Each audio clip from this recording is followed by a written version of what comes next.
प्रभु तेरी शरण, तू ही तो सर्वत्र है। ये सारा विश्व तेरी ही वंदना कर रहा है।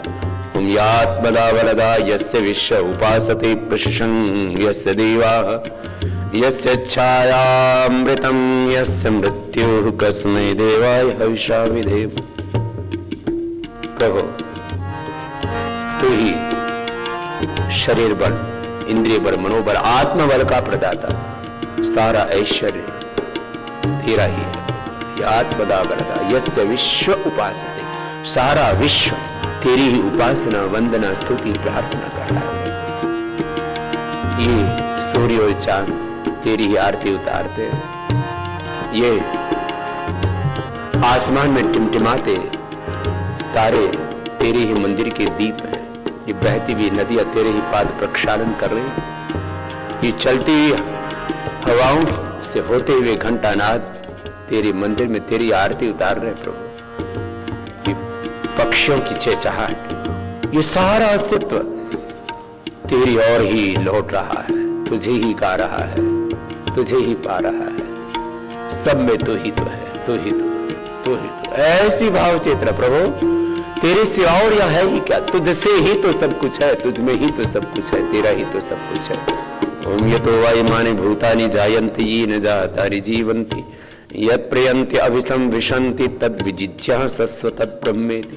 ऐसे से भगवान की महिमा में पूरी तरह से रमण करना प्रभु, तेरे सिवा और कुछ नहीं। सब में तू ही है, सब वृत्तियों में ब्रह्म वृत्ति, ब्रह्म भाव अखंड रहे हमारा। कपालभाति अखंड अजर अमर अविनाशी कण कण में व्यापक है। अजर अमर अविनाशी कण कण में व्यापक है। सबसे पहला उपदेशक अध्यापक है। सबसे पहला उपदेशक और अध्यापक है। गुरु का भी गुरु है ईश्वर, गुरु का भी गुरु है ईश्वर, ऋषियों ने फरमाया। कौन कहे तेरी महिमा, कौन कहे तेरी माया, कौन कहे तेरी महिमा, कौन कहे तेरी माया।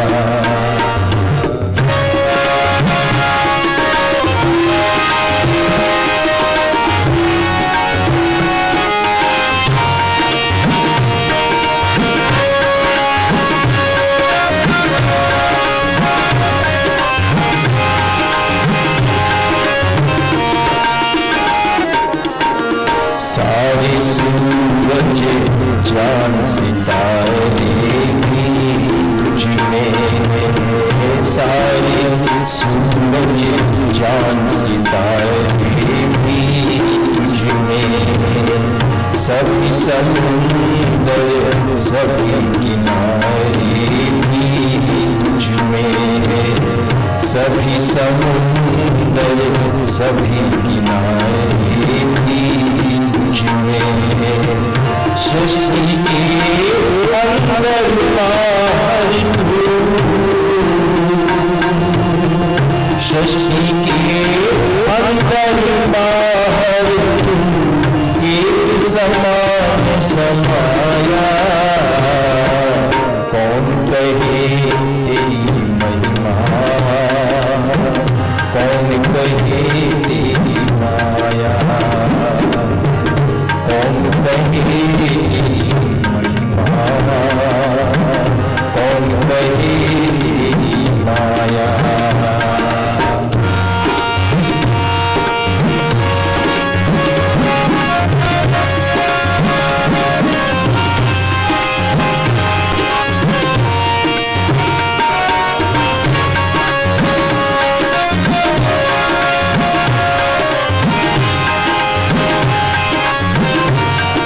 काशी कावा में फिरा कण लीला छान, अंतर मन की ओट में मन मणि का कमठान। प्रभु तुझे अपने ही भीतर पाया, बाहर बहुत भटका। तुझे पाने के लिए स्थान की दूरी थी ही नहीं, बस ज्ञान की दूरी थी। आइए आप भी गाएंगे। तुझको ढूंढा रात में और दिन में ढूंढा है, तुझको ढूंढा रात में और दिन में ढूंढा है। पूरब पश्चिम उत्तर दक्षिण में ढूंढा है, पूरब पश्चिम उत्तर दक्षिण में ढूंढा है। थके पथिक सब ढूंढ ढूंढ कर, थके पथिक सब ढूंढ ढूंढ कर अपने भीतर पाया। कौन कहे तेरी महिमा, कौन कहे तेरी माया, कौन कहे तेरी महिमा, कौन कहे तेरी माया। किसी ने हे परमेश्वर तेरा, किसी ने हे परमेश्वर तेरा अंत कहीं ना पाया। कौन कहे तेरी महिमा, कौन कहे तेरी माया, कौन कहे तेरी महिमा, कौन कहे तेरी माया, कौन कहे तेरी माया, कौन कहे तेरी माया। प्रभु तेरी शरण में आया, चारों तरफ तेरी ही माया, तू ही सब में समाया। ऐसे भाव चेतना प्रभु के साथ हमारी अखंड बनी रहे। एक रूपता, तन्मयता, तादात्म्य भाव, अध्यात्म का सार है प्रभु के एकत्व को सर्वत्र अनुभव करना है। यस्तु सर्वाणि भूतानि आत्मभूत विजानत तत्र को मोह क शोक एकत्व अनुपश्यत। सर्वत्र उसी एक तत्व की अनुभूति।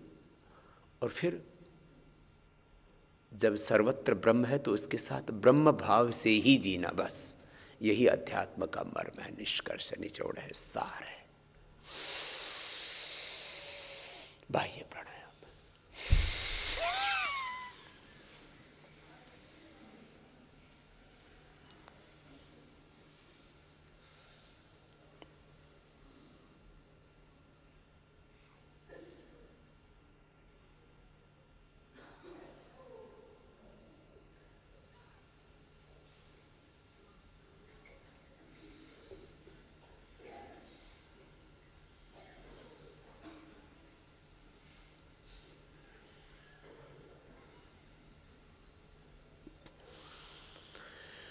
पंद्रह से 20 सेकंड हम बाहर रोक सके इतना धैर्य हो त्रिबंध के साथ।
अनुलोम विलोम प्राणायाम में भी पूरी तन्मयता प्राण और प्रणव के साथ एक एक साथ सांस के साथ ओंकार का जप।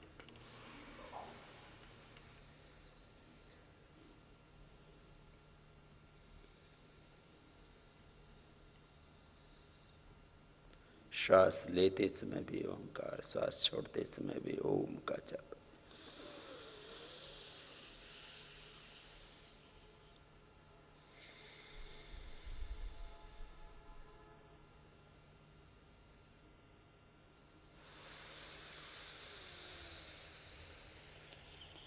भगवान राम ने, मर्यादा पुरुषोत्तम श्यामचंद्र ने, योगेश्वर श्री कृष्ण चंद्र ने, भगवान शिव ने, हनुमान ने, गौतम काज में पाणिनि, पतंजलि ने,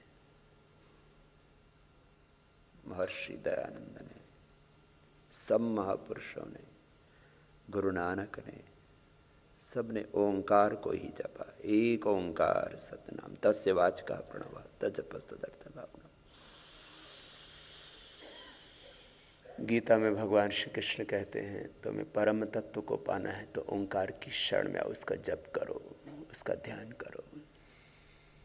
ओम इति एकाक्षरम ब्रह्म, यह ओम, यह एकाक्षर ब्रह्म है। वेद भगवान कहते हैं ओम क्रतो स्मर।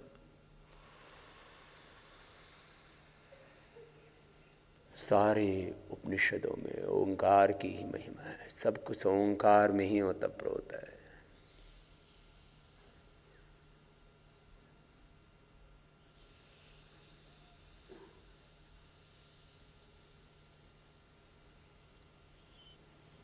ओम का ध्यान हमारी एक एक कोशिका उत्तक अवयव से लेकर के पूरा अस्तित्व उसी का ही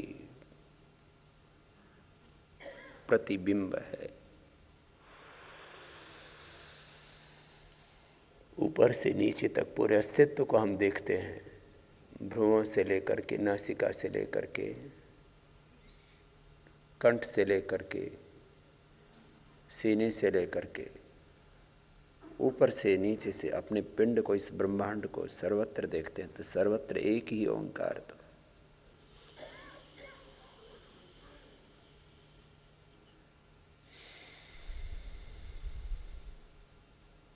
एक ओंकार का जप अखंड रूप से।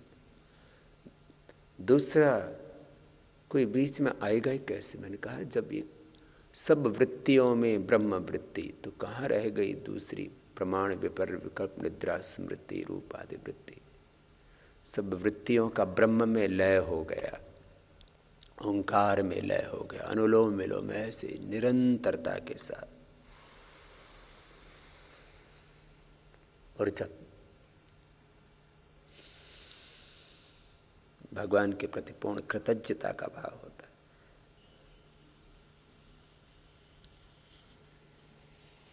इस संपूर्ण अस्तित्व के प्रति पूर्ण कृतज्ञता का भाव होता है, भगवान के प्रति गहरी तड़प, लगन, निष्ठा, श्रद्धा, भक्ति की पराकाष्ठा, पूर्ण समर्पण।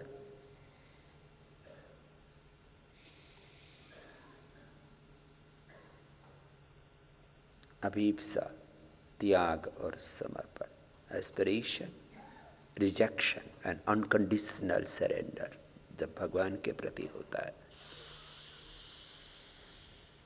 तो बस उसी में हम खो जाते हैं, उसके साथ एक रूप हो जाते हैं। यही है योग, ध्यान, समाधि, प्रभु के साथ एक रूपता।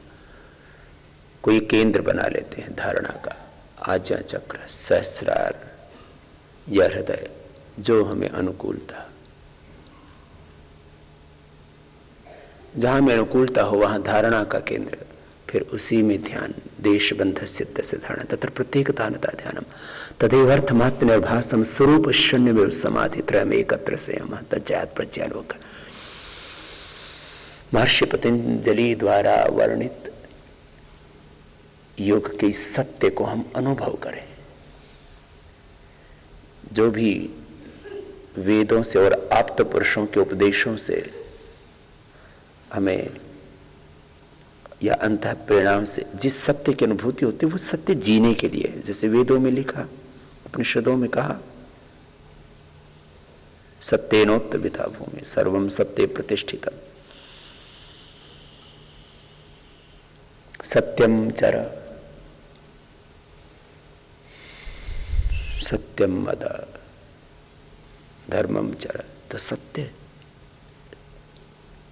और पूर्ण शाश्वत नित्य सत्य को ही जीना है, जीने के लिए, जानना जीने के लिए, जानने और जीने का भेद खत्म करना।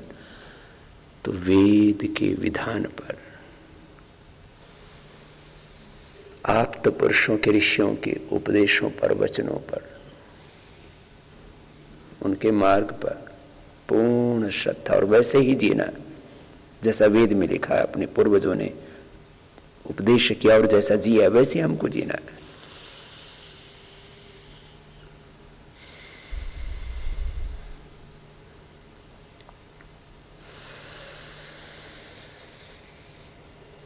नहीं तो ये काम, ये क्रोध, ये लोभ, ये मोह, ये अहंकार, ये विद्या, ये अस्मिता, राग, द्वेष, अभिनिवेश, ये क्लेश में दुख देते रहते हैं। इनसे पार जाना है। अहिंसा, सत्यस्तेय, ब्रह्मचर्य, अपरिग्रह, शौच, संतोष, तपस्वाध्याय, ईश्वर परिधान रूप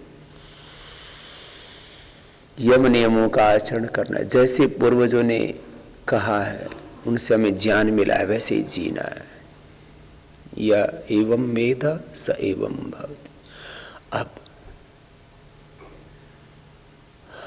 अपने भीतर और गहरा उतरेंगे। मैंने कहा धारणा, ध्यान और समाधि का एक केंद्र जैसा जिसको अनुकूलता हो वैसा निर्मित करके पूरी तरह बस भीतर उतर जाएंगे। भ्रामरिक प्राणायाम 5 बार, फिर उद्गीत और फिर ओंकार की साधना में, आराधना में पूरी तरह तन्मय होंगे, तल्लीन होंगे।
उद्गीत।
तरह से मौन हो जाएंगे। मौन हो करके पूरी नीरवता में प्रवेश करेंगे। साइलेंस, श्वासों के साथ पूरी तन्मयता, एकाग्रता और पूर्ण शांत चित्त हो करके सहज उस प्रभु में तल्लीन होंगे। दोनों हाथ ध्यान मुद्रा में ही, मेरुदंड सीधा, आंखें बंद, पूरी एकाग्रता उस प्रभु में, उसके एकत्व में तन्मय हो जाते हैं, तद्रूप हो जाते हैं, तादात्म्य भाव से प्रभु को आत्मसात करते हैं। तो फिर प्रभु अपने दिव्य ज्ञान का, पूर्ण सत्य ज्ञान का, निर्भ्रांत ज्ञान का, तत्व ज्ञान का, यथार्थ ज्ञान का आलंबन बना लेते हैं हमारे मस्तिष्क को। ईश्वर परमात्मा भगवान अपने दिव्य ज्ञान से हमारे मस्तिष्क को, हमारे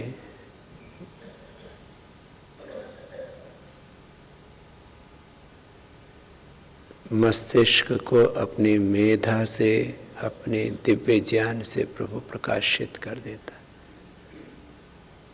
माने हमारे मस्तिष्क को आश्रय, आलंबन बना करके हमें वो दिव्य ज्ञान देता है, जो ज्ञान उन्होंने सृष्टि के आदि में अग्नि, वायु, आदित्य, अंगिरा इन चार ऋषियों को दिया, और उनसे हमें ऋग, यजुर, साम, अथर्ववेद के रूप में 4 वेदों का ज्ञान मिला। वही ज्ञान हमारे मस्तिष्क में भगवान अभी भी उतारना चाहते हैं, और वो ज्ञान हमारे भीतर घटित होगा, उतरेगा। यस्मिन् ऋचा साम यजुंसि यस्मिन् प्रतिष्ठिता रतना भाविवारः यस्मिन् सिद्धं सर्वमोदं प्रजानां तन्मे मनः शिव संकल्पमस्तु। पूर्ण शिव संकल्प के साथ जब हम भगवान की शरण में आते हैं तो हमें चारों वेदों के ज्ञान से युक्त कर देते। तो वेद हमें हमारे भीतर से प्रकट होता है, प्रथम अंतः प्रेरणाओं के रूप में। वो यथार्थ ज्ञान, तत्व ज्ञान, सत्य ज्ञान, दिव्य निर्भ्रांत ज्ञान प्रकट होता है, और धीरे धीरे इस परमाणु से लेकर के परमेश्वर पर्यंत सभी रहस्य उद्घटित होते हैं। इसी को महर्षि दयानंद सरस्वती ने विज्ञान नाम से कहा है। जो साधक उपासना करते हैं उनमें ज्ञान और विज्ञान पूरा घटित होता है, प्रतिष्ठित होता है। आँखों को, कानों को, वाणी को, हाथों को, हमारी शरीर, इंद्रियों को, बुद्धि को प्रभु आलंबन बना करके और हमें निमित्त बना करके मानो वो स्वयं प्रकट हो जाते हैं, और हम करते हुए भी अकृतित्व के भाव में चले जाते हैं। यही है जीवन की पराकाष्ठा।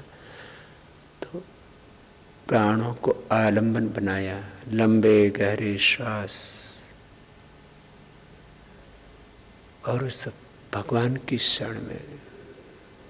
दुनिया में हम किसी थोड़े भी महान व्यक्ति से मिलते हैं जिसकी जो धनवान है, जो बलवान है, जो ऐश्वर्यवान है, जो सत्तावान है, जिसके पास साम्राज्य है थोड़ा सा भी, उसके पास जाके हम कितना हर्षित, आनंदित, आह्लादित होते हैं। तो जिस भगवान से ज्यादा कोई शक्तिशाली नहीं, वो सर्वशक्तिमान, वो सर्वज्ञ, उससे बड़ा कोई ज्ञानी नहीं, उससे बड़ा कोई धनवान नहीं। सब कुछ तो उसी का है, उसी में। तो उसकी शरण में आके तो इतना चाव होना चाहिए, इतना ऊंचा भाव होना चाहिए, एक ऐसी अभीप्सा, एक ऐसी तितिक्षा, एक ऐसा मुमुक्षत्व, बस उसकी तड़प हो उसमें कि बस उसी में जीने का एक ऐसा विरह कि प्रभु हे नाथ हे नारायण, बस तेरे अंग संग जीव, ऐसे पूर्ण नीरवता में उस प्रभु के आनंद को जो सदा हमारे पास है। मैंने कहा उसको पाने के लिए कहीं जाने की जरूरत नहीं, बस अपने अज्ञान को मिटाने की जरूरत है, उसके साथ पूरी तरह से एकाकार